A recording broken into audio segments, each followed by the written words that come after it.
Le ministre de la Justice et Garde des Sceaux a procédé ce jour à la libération de 525 détenus bénéficiant d'une mesure de libération conditionnelle et a profité de la même occasion pour doter la maison carcérale de 2000 matelas.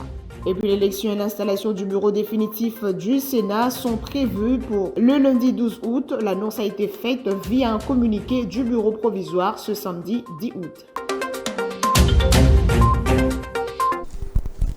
Madame, Monsieur, bonsoir et bienvenue à cette grande édition du journal. Le ministre de la Justice et Garde des Sceaux a procédé ce samedi à la libération de 525 détenus bénéficiant d'une libération conditionnelle. À la prison centrale de Makala, Constant Mutamba a profité de l'occasion pour remettre aux autorités de la maison carcérale 2000 matelas pour les prisonniers. Suivez l'extrait du discours du ministre de la Justice. Vous allez mesurer nombre de bateaux que vous avez. Vous montrez que vous l'aimez, hein? Vous montrez que vous l'aimez, hein?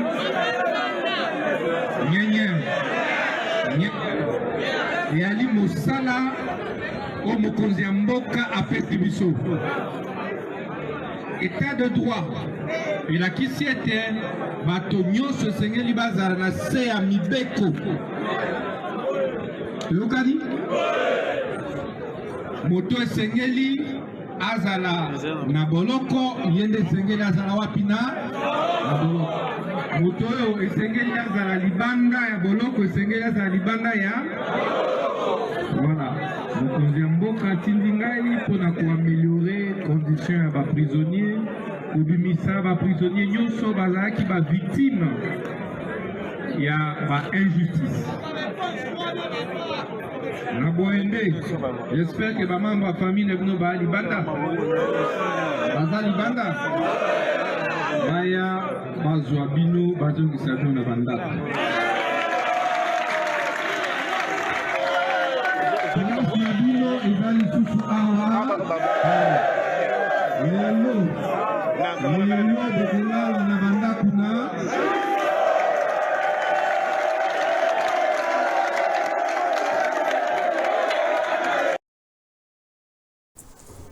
Et puis le ministre de la Justice, Garde des Sceaux, promet de veiller à l'application des peines de mort, des peines prononcées plutôt contre Corneille Nangaa et ses complices par la cour militaire de Kinshasa-Gombe. Le ministre Constant Mutamba a martelé sur le lancement des mandats d'arrêt internationaux contre ces condamnés. Regardez.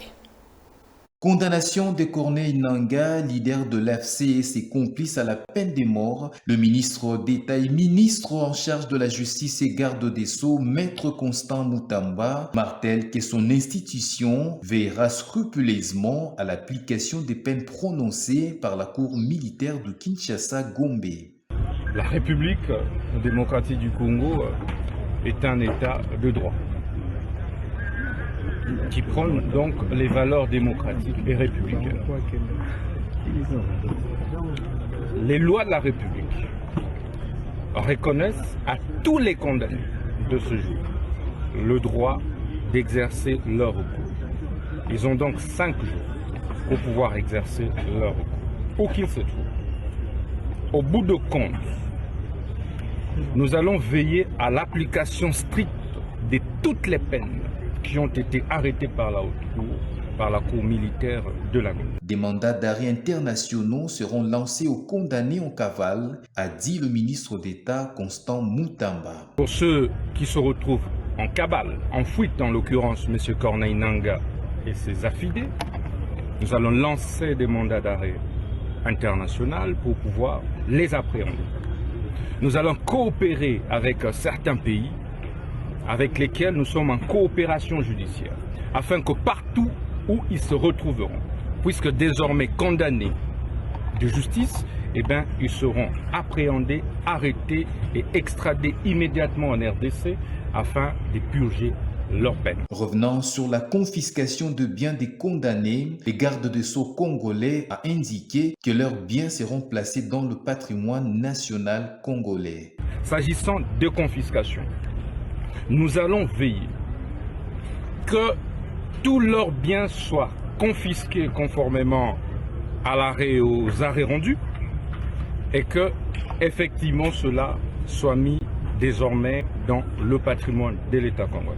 Il faut rappeler que l'ancien président de la CENI et ses co-accusés sont condamnés notamment pour trahison, pour participation à un mouvement insurrectionnel, trahison et rébellion. Et puis le vice-ministre de la Justice Samuel Mbemba Kabouya a annoncé des mesures tendant à rapatrier tous les Congolais emprisonnés à l'étranger de manière injuste. Maître Samuel Mbemba l'a dit au cours d'une réunion tenue à Bruxelles avec les avocats de la République démocratique du Congo. On en parle avec Nico Kassanda. Plusieurs points ont été abordés au cours de cette réunion entre le vice-ministre de la Justice, Maître Samuel Mbemba, et les avocats de la RDC à Bruxelles. Cette réunion a porté sur l'état des lieux du contentieux international. Le vice-ministre de la Justice a souligné ici que dans le cadre du contentieux international, il faut qu'il y ait aussi des affaires où la RDC soit créancière. La réunion que nous venons d'avoir s'inscrit dans le cadre de l'état des lieux du contentieux international. Parce que nous devons arriver à ce que dans les contentieux à caractère économique, qu'il y ait aussi des dossiers où l'État congolais est en situation de créancier. Et les dossiers où on réclame des paiements à l'État congolais, il faut en paralyser un grand nombre qui relève de la mafia. Maintenant, en ce qui concerne le contentieux de droit public, il y a des dossiers qui doivent être initiés aussi. Voilà pourquoi nous avons entrepris des échanges avec les avocats qui occupent pour la République depuis très longtemps, voir avec eux comment donner une nouvelle impulsion au contentieux international. Maître Samuel Mbemba a annoncé en outre des mesures faisant état du rapatriement des Congolais incarcérés injustement à l'étranger. Un autre aspect est que désormais les Congolais mis en prison injustement à l'étranger doivent rentrer à la maison. L'État congolais va défendre ses ressortissants dans le cadre du contentieux international. Il faut dire que cette rencontre s'inscrivait dans le cadre d'une série d'échanges que le vice-ministre de la Justice a entamé avec des avocats et d'autres acteurs du secteur judiciaire en RDC. Et puis on parle problématique de l'assainissement de la ville-province de Kinshasa. Le gouverneur Daniel Bumba a sollicité l'accompagnement des corps de l'armée pour relever le défi d'insalubrité de la ville. C'était au cours d'une séance de travail avec le chef d'état-major général des FARDC, le général Christian Chiwewe, tenu le vendredi 9 août 2024. Regardez. Préoccupé par des solutions à mettre en place pour sauver la ville de Kinshasa, qui baigne dans des milliers de tonnes d'immondices, le gouverneur Daniel Bumba a décidé de solliciter la main-d'œuvre au sein des corps de l'armée. Je connais depuis bien longtemps, quand j'étais encore au niveau de la présidence, mais également c'était pour venir demander l'accompagnement de l'armée dans les opérations que nous allons mener sur la ville de Kinshasa. Vous comprenez que Kinshasa aujourd'hui est dans le chaos. C'est un chaos total, nous vivons une situation effroyable. Alors nous pensons que l'accompagnement de l'armée est nécessaire à ce stade. Nous savons tous que dans les grandes missions de l'armée, en temps de paix, il a la main d'œuvre adéquate pour pouvoir nous accompagner dans les réalisations de certaines choses attendues.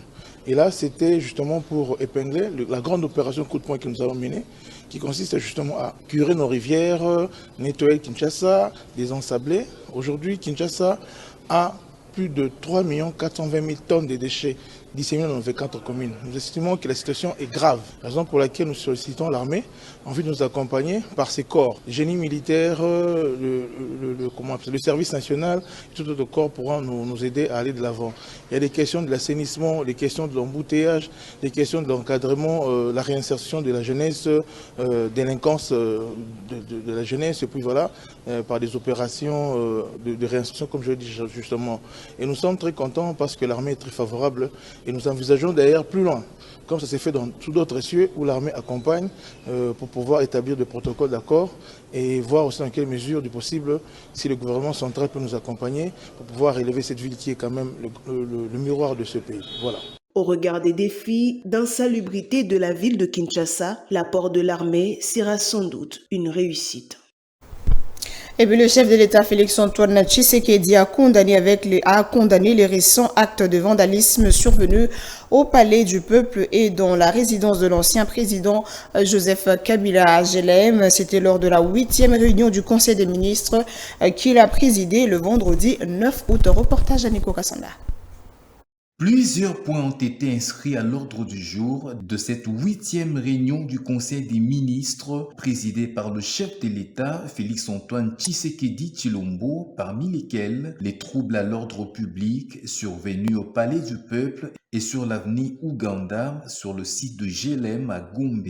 Des événements décriés par le président de la République, comme le rapporte le ministre de la Communication et Médias faisant le compte-rendu du Conseil des ministres. Le président de la République a appris avec amertume les troubles émeutiers survenus sur les sites inviolables du Palais du Peuple, causés par des actes indisciplinés d'altercation de certains de nos compatriotes et qui ont causé des dégâts énormes et regrettables à ces hauts lieux de la représentation nationale. Quelques jours avant, des faits similaires se sont déroulés sur l'axe GLM et l'avenue Ouganda dans la commune de la Gombe. Il a souligné que la République démocratique du Congo prône l'état de droit et de ses faits. Toute forme de banditisme et de criminalité ne peut être tolérée. Le président de la République a dans les mêmes ordres salué les actions entreprises par le vice-premier ministre, ministre de l'Intérieur et la police nationale congolaise pour interpeller les personnes impliquées dans ces actes qui ont été immédiatement traduites en justice. Un autre point inscrit dans la communication du président de la République a porté sur la baisse du prix des produits pétroliers à la pompe en vue de préserver le pouvoir d'achat de la population. Et lors de ce Conseil des ministres, la première ministre Judith Suminwa a relevé la nécessité de la réactivation du processus des dialogues avec les parties prenantes d'une prise en charge des revendications pendantes par le gouvernement. Suivez. Dans le souci de garantir une rentrée scolaire apaisée dans tous les secteurs du système éducatif, la première ministre Judith Suminwa, lors de ce conseil de ministres, relevait la nécessité de la réactivation du processus de dialogue avec les parties prenantes et d'une prise en charge par le gouvernement les revendications pendantes.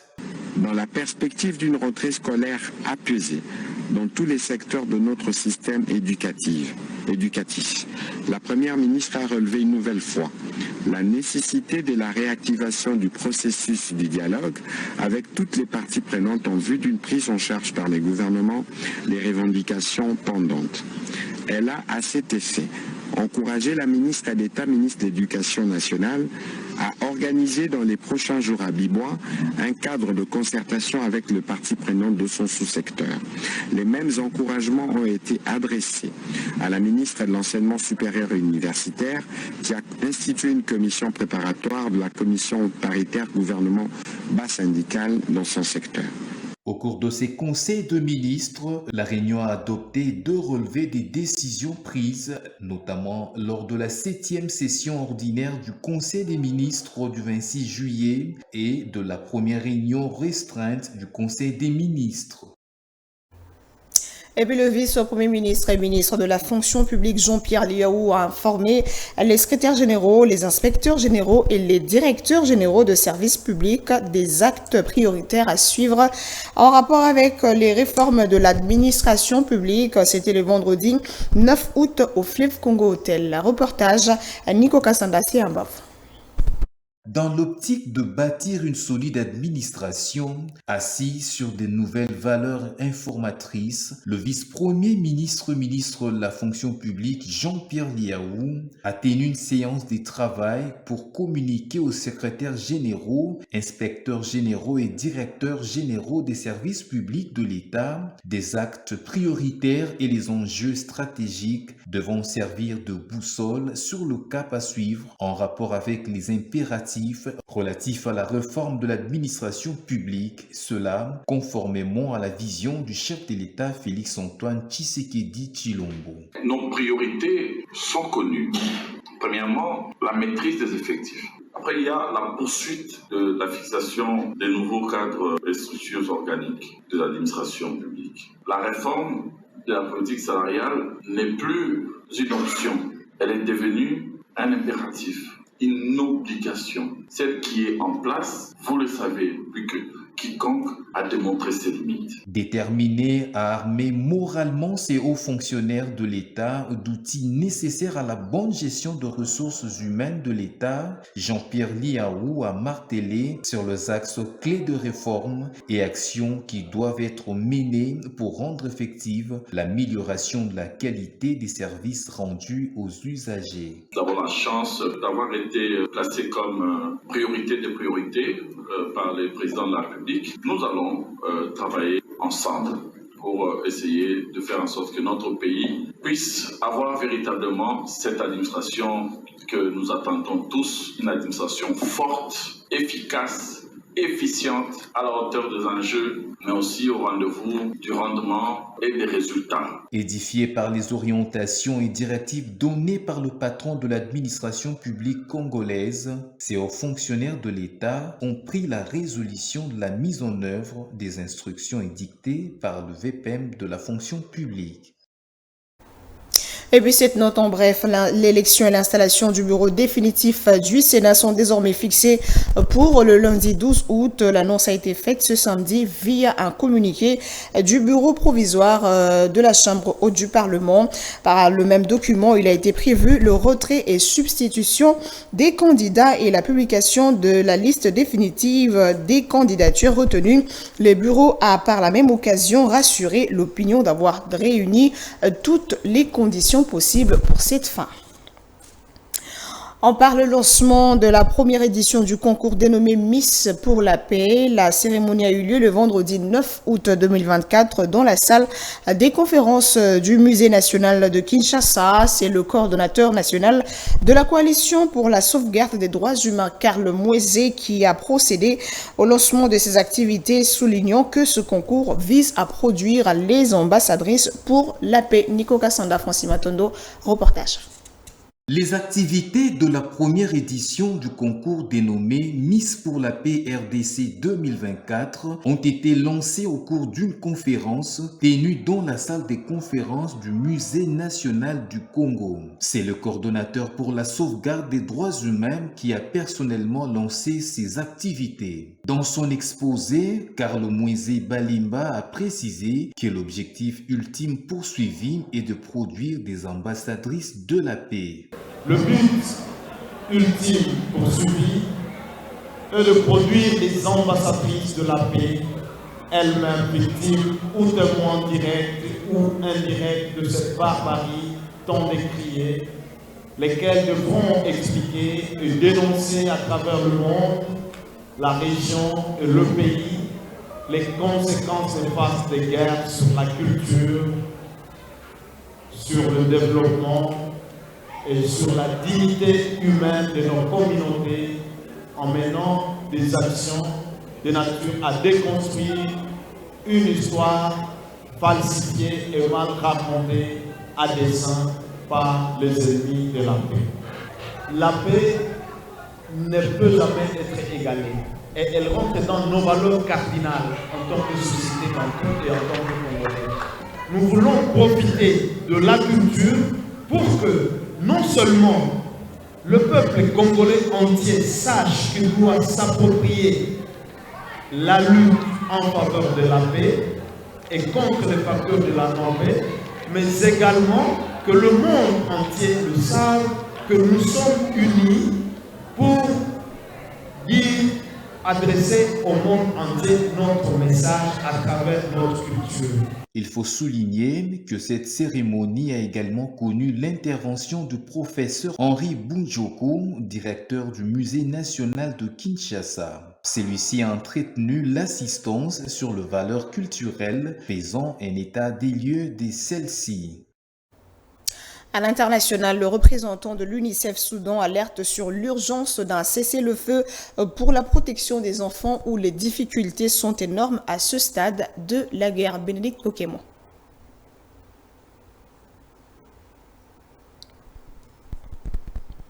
Voilà, on va prendre le rappel de principaux titres. Le ministre de la Justice et garde de Sceaux a procédé ce jour à la libération de 525 détenus bénéficiant d'une mesure de libération conditionnelle et a profité de la même occasion pour doter la maison carcérale de 2000 matelas. Et puis l'élection et l'installation du bureau définitif du Sénat sont prévues pour le lundi 12 août. L'annonce a été faite via un communiqué du bureau provisoire ce samedi 10 août. Ce journal est terminé, Madame, Messieurs. C'était un plaisir de vous le présenter. Merci de votre attention soutenue. Au revoir.